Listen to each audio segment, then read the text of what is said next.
नमस्कार and good evening everyone. मैं आज Bajaj Finserv multi asset allocation fund के बारे में कुछ आपको बताना चाहूंगा कि क्यों ये एक बहुत अच्छी इन्वेस्टमेंट अपॉर्चुनिटी है निवेशकों के लिए। लेकिन उसके पहले मैं कुछ मार्केट आउटलुक और अलग अलग एसेट क्लासेस के बारे में बात करना चाहता हूं, ताकि मैं फिर उसको जोड़ के आपको बता सकूं कि ये प्रोडक्ट हमने इस समय क्यों लॉन्च किया है और ये निवेशकों के लिए क्यों इंपॉर्टेंट है। तो पहले आउटलुक पे चलते हैं इक्विटी मार्केट्स के।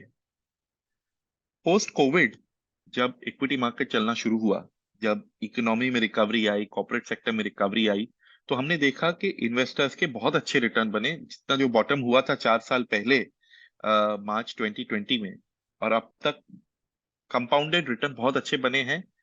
स्पेशली अच्छे और ज्यादा रिटर्न बने हैं स्मॉल कैप पोर्टफोलियोज में।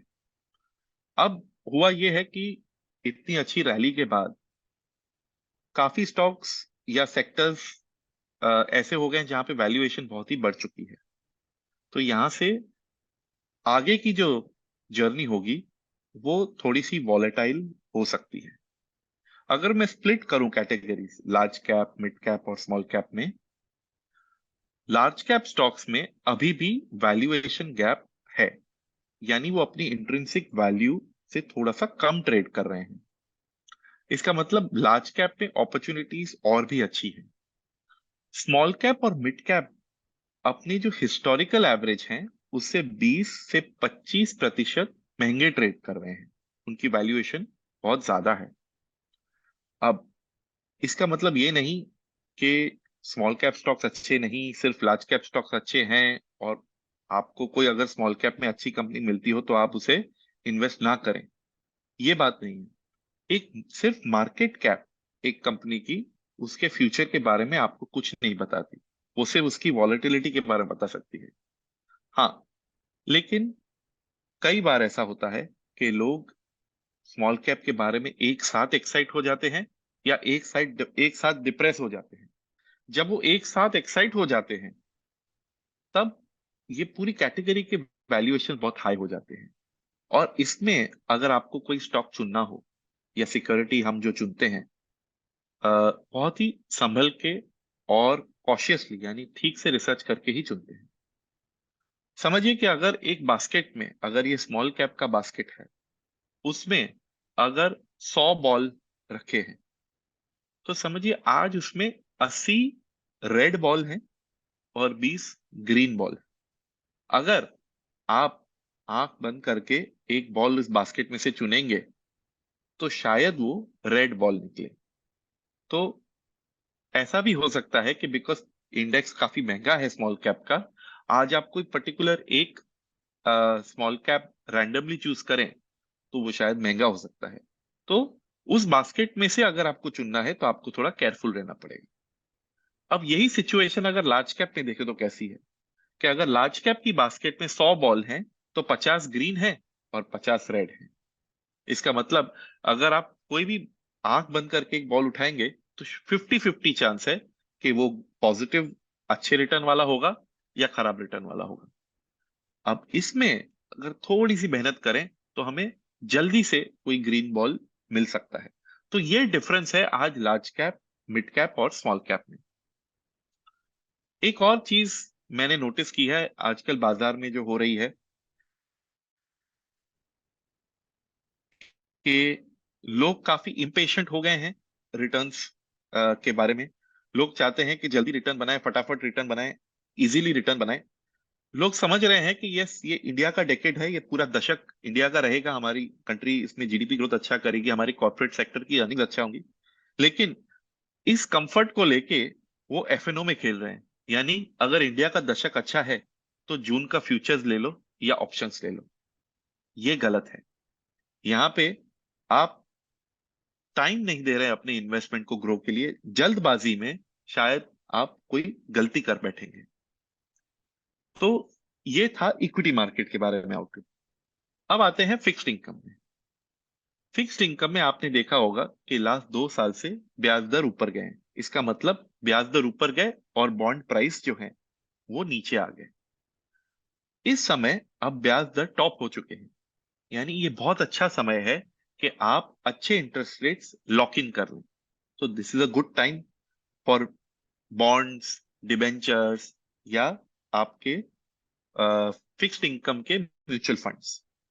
बट मैं समझ सकता हूं कि काफी निवेशक इसी हेजिटेशन में रहते हैं कि उन्हें यील्ड तो अच्छी मिलेगी, लेकिन टैक्स के कारण उनके जो नेट रिटर्न होंगे वो अच्छे नहीं होंगे। आज ट्रिपल ए कॉर्पोरेट यानी बहुत ही कम रिस्क वाले अच्छे क्रेडिट रेटिंग वाले कॉर्पोरेट पेपर्स 7.5% इंटरेस्ट के आसपास ट्रेड कर रहे हैं। अगर ब्याज दर यहां से नीचे चलते हैं तो आपको नेक्स्ट 2-3 साल में इसमें 8.5-9% के रिटर्न भी बन सकते हैं। लेकिन यस, इसमें टैक्सेशन का इश्यू होगा, तो इसीलिए हम लाए हैं multi asset fund. Before going into that, एक और अ, हमें एसेट क्लास का जिक्र करना है या डिस्कस करनी है, वो है गोल्ड। गोल्ड के प्राइसेस आपने देखा होगा काफी तेजी से बढ़े हैं इस साल। इसकी दो तीन वजह हैं। जब टिपिकली ब्याज दर नीचे आने वाले होते हैं तब गोल्ड में रैली आती है। सेकंड, जब जियोपॉलिटिकल इश्यूज, वॉर जैसे इश्यूज होते हैं तो उसमें भी गोल्ड को फायदा होता है, क्योंकि लोग सेफ्टी पसंद करते हैं और गोल्ड बाय करते हैं। पिछले कुछ सालों से सेंट्रल बैंक्स जो हैं वो भी गोल्ड ले रही हैं। उन्हें सारे पैसे डॉलर या डॉलर सिक्योरिटीज में नहीं रखने, इसलिए कंट्रीज जैसे कि रशिया, चाइना और इंडियन की रिजर्व बैंक भी गोल्ड बाय करने में लगे हुए हैं। तो इस वजह से गोल्ड की रैली शायद और भी चलती रहेगी। अब गोल्ड का फायदा लेना है, फिक्स्ड इनकम में इंटरेस्ट रेट्स का भी फायदा लेना है, लेकिन कैसे इनका फायदा लिया जाए जिसमें आप हमें टैक्स भी कम लगे। तो हम लाए हैं एट बजाज फिनसर्व एएमसी एक मल्टी एसेट एलोकेशन फंड जो इक्विटी शेयर्स, फिक्स्ड इनकम और गोल्ड तीनों में निवेश करेगा। इक्विटी शेयर्स में हम 65-70% इन्वेस्ट करेंगे, 20-25% फिक्स्ड इनकम में और 10 से 12% गोल्ड में। अब इक्विटी शेयर्स की वॉलेटिलिटी थोड़ी तो कम हो जाएगी, क्योंकि हम 65% इक्विटी में डाल रहे हैं, बाकी 35 फिक्स्ड इनकम और गोल्ड में डाल रहे हैं। गोल्ड और फिक्स्ड इनकम की जो चाल है वो इक्विटी शेयर्स से अलग है। गोल्ड स्पेशली जब इक्विटी मार्केट गिरता है तो गोल्ड ऊपर जाता है, तो आपका पोर्टफोलियो कुछ हद तक हेज हो जाता है, वॉलेटिलिटी बेहद कम हो जाती है। पर इसमें हमने और एक प्रोटेक्शन डाला है। हमने इक्विटी शेयर्स हमें ऐसे लेने हैं जो आपको ग्रोथ प्लस डिविडेंड का ऑप्शन भी दे। यानी समझिए कि आप अपने शहर में कोई हाउस प्रॉपर्टी या अपार्टमेंट ले रहे हैं। मान लीजिए कि आपने 10,000 रुपए पर स्क्वायर फीट में एक घर लिया और फिर उसे रेंट पर डाल दिया। टिपिकली बड़े शहरों में रेंट की जो यील्ड होती है, आपका जो ब्याज निकलता है रेंट में से, लगभग 2% के आसपास होता है। लेकिन आप जानते हैं कि रेंट अग्रीमेंट में एक कंडीशन भी है कि हर साल रेंट 5 या 10% से बढ़ता रहेगा। आप देखेंगे सडनली ऐसी जो हाउस प्रॉपर्टी आपने इन्वेस्ट की थी, 5-6 साल बाद इतना रेंट दे रही है कि वो आपके बैंक इंटरेस्ट के बराबर हो जाती है, और प्लस आपको कैपिटल गेन भी मिलता है जैसे वो प्रॉपर्टी के प्राइसेस ऊपर चलते हैं।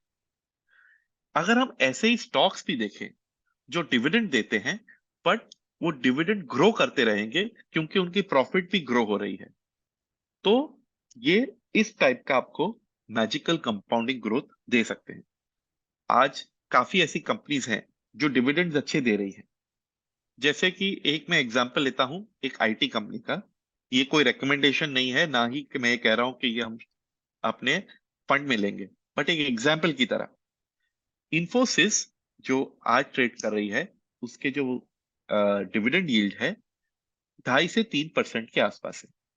अब इंफोसिस ने अपनी डिविडेंड की स्ट्रैटेजी ऐसी बनाई है कि जितना भी प्रॉफिट वो कमाएंगे उसका 85% वो इन्वेस्टर्स में डिविडेंड या बायबैक के थ्रू बांट देंगे। अब इन्फोसिस अगर 10% से भी ग्रो करती है तो नेक्स्ट ईयर का जो डिविडेंड होगा उतने से ज्यादा होगा। तो आज जो 2.5-3% लग रहा है, नेक्स्ट ईयर 2.25 से 3.25% हो सकता है। तो हम ऐसे स्टॉक्स आइडेंटिफाई करेंगे जो ग्रो भी कर रहे हैं और डिविडेंड भी दे रहे हैं। हमारा टारगेट है कि सेफली ऐसी कंपनीज जमा कर ले 30 to 50 कंपनीज जो हमें 1.5 से 1.8% की डिविडेंड यील्ड अभी दे और फिर ग्रो करती रहे और वो डिविडेंड बढ़ता जाए। पहले साल ये पोर्टफोलियो में बिकॉज 65% से 70% एलोकेशन कर रहे हैं, हमारी पोर्टफोलियो की यील्ड आएगी 1.1 to 1.2%। 1.5 से 1.8% डिविडेंड यील्ड है और 70% ऑफ द पोर्टफोलियो, तो लगभग 1.1 से 1.2% जितना कैश फ्लो आएगा पोर्टफोलियो में। अब फिक्स्ड इनकम जो पार्ट है वो हम सेफली 7.5% इंटरेस्ट रेट पे डिप्लॉय कर सकते हैं। अब उसमें 20 से 25% डालेंगे, यानी पूरे पोर्टफोलियो लेवल पे 1.5 से 1.6% की इनकम होगी। गोल्ड जो है, गोल्ड कोई इनकम जनरेट नहीं करता, लेकिन गोल्ड के प्राइसेस, करेंसी, इन्फ्लेशन ये सबसे आपको बचाते हैं। तो ये सोच लीजिए कि गोल्ड आपकी पोर्टफोलियो में गोलकीपर की तरह है। बट इस साल तो काफी ट्रिगर्स भी हैं गोल्ड को ऊपर चलने में। मैं एक्सपेक्ट कर रहा हूं कि लगभग गोल्ड के प्राइस बढ़ने से और करेंसी डिप्रिसिएशन से कुछ 5% रिटर्न बनेंगे। 10 to 12% ऑफ द पोर्टफोलियो उसमें है, तो गोल्ड देगा हमें 0.5 to 0.6 की प्रॉफिट। अब इन सबको हम मिला लें तो पूरे पोर्टफोलियो में इक्विटी डिविडेंड, इंटरेस्ट इनकम और गोल्ड से कुछ हम 3 to 3.5% जितना कैश फ्लो बना सकते हैं। अब सोचिए, इस साल अगर मार्केट 10 से 12% अगर मूव होता हो तो ये 3% तो बहुत ही वैल्यूएबल हो जाता है। अगर मार्केट गिरता है तो भी आपको ये कुशन देगा, और ये जो 3.5% है ये हम री इन्वेस्ट कर देंगे इन स्टॉक्स, फिक्स्ड इनकम या गोल्ड में, तो वो कंपाउंड हमें देता रहेगा, उसके ऊपर कंपाउंड रिटर्न्स देता रहेगा। अच्छा, यही अगर डायरेक्टली इनकम अगर निवेशकों के हाथ में जाए, अगर डायरेक्टली इक्विटी या फिक्स्ड इनकम या गोल्ड लेके, तो इस पे टैक्स लगेगा।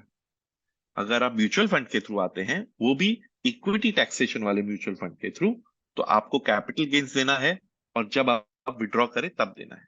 तो काफी जो इन्वेस्टर्स हैं इसमें से आगे जाके 1-2 साल में SWP भी कर सकते हैं। इस कॉम्बिनेशन की वजह से इक्विटी, फिक्स्ड इनकम और गोल्ड, इससे हम पोर्टफोलियो की वॉलेटिलिटी कम करते हैं। रिटर्न्स जो हमें बनाने हैं, जो अच्छे फिक्स्ड इनकम के ब्याज दर हैं और गोल्ड की जो अभी जो अपॉर्चुनिटी है उसमें भी हम फायदा लेंगे, और इक्विटी पोर्शन ऐसा रखेंगे जो कि लो वॉलेटिलिटी, लो ड्रॉडाउन्स और बेटर रिटर्न्स वाला पोर्टफोलियो बन सकता है। तो as a whole multi asset allocation fund जो हम ला रहे हैं उसमें आपको अच्छी इनकम वाली स्ट्रैटेजी जो लो वॉलेटाइल है, लो ड्रॉडाउन्स हो और अच्छे वैल्यूएशन वाले स्टॉक्स वैसे लेंगे। Ankur, if you can go to the slide on, yes this slide. उदाहरण के तौर पे हमने एक निफ्टी डिविडेंड अपॉर्चुनिटीज इंडेक्स लिया है जो अभी आपके स्क्रीन पे है। आप देखेंगे इसमें काफी ऐसी लार्ज कैप कंपनीज हैं जिनके डिविडेंड यील्ड बहुत ही अच्छे हैं। आज इस डिविडेंड यील्ड को लॉक करके इनसे आप कैपिटल गेन्स भी बना सकते हैं, क्योंकि ये ग्रोइंग कंपनीज भी हैं और ये डिविडेंड भी आपको अच्छा खासा देती हैं और ये डिविडेंड भी ग्रो करती रहेंगी। आप इसके वैल्यूएशन देखेंगे, नीचे जो प्राइस टू अर्निंग रेशियो इसमें दिया हुआ है, आप देखेंगे कि ये कंपनीज जो हैं और ये इंडेक्स जो बनाया है इन्होंने, ये निफ्टी से सस्ते वैल्यूएशन पे आपको मिल रहा है। तो हमारी कोशिश भी यही है कि ऐसी कंपनीज लें जो आपको डिविडेंड यील्ड अच्छी दें, ग्रो करें और आपको अच्छे वैल्यूएशन पे वो आपको मिले।